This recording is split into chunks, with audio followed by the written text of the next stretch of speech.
എന്തെങ്കിലും ഇങ്ങനെ മൊബൈലും കുത്തിക്കൊണ്ടിരുന്നാൽ മതി, പണിക്കൊന്നും പോട്ടെ. ഒന്നും കഴിയുന്നില്ലപ്പാ. ആടെ 2 ഹിന്ദിക്കാരാക്കിയിട്ടുണ്ട്. നിനക്കും അപ്പൊ ഹിന്ദിക്കാരുണ്ടല്ലോ. ബസാ ലീവ് വേണം, ഇന്ന് പണിക്ക് പോകൂല.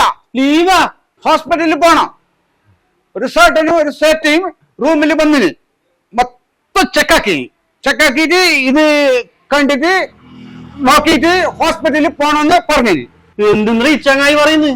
എടാ, കുഷ്ഠരോഗം കണ്ടെത്താൻ വേണ്ടിട്ട് ആരോഗ്യവകുപ്പ് എന്തോ ഒരു സർവേ നടത്തുന്നത് കണ്ടിട്ടില്ല നീ?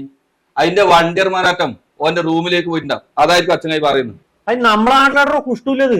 എപ്പെങ്ങും പത്രം വായിക്കണമെങ്കിൽ എപ്പ ഈ മൊബൈൽ ഇങ്ങനെ കുത്തിക്കൊണ്ട് നിന്നാ പോരാ. ഇന്നത്തെ പത്രത്തിൽ തന്നെ ഉണ്ടല്ല, കാസർഗോഡ് ജില്ലയിൽ ഏകദേശം 32 പേർക്ക് കുഷ്ഠരോഗം ഉണ്ടെന്ന്.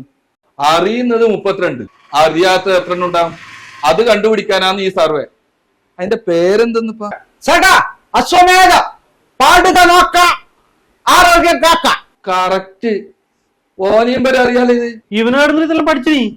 ഈ തൊട്ടാൽ അറിയാത്തതോ നിറമങ്ങിയതായ പാട്, തടിച്ച ഞരമ്പ്, അതുപോലെ ഉണങ്ങാത്ത മുറിവ്, ഇതെല്ലാം ചിലപ്പോ കുഷ്ഠരോഗത്തിലെ ലക്ഷണാവാം. ഇത് കണ്ടെത്താൻ വേണ്ടിയിട്ടാണ് ഈ സർവേ. ബസ് ഞാൻ പോന്നെ, മറക്കണ്ട. അശ്വമേധ.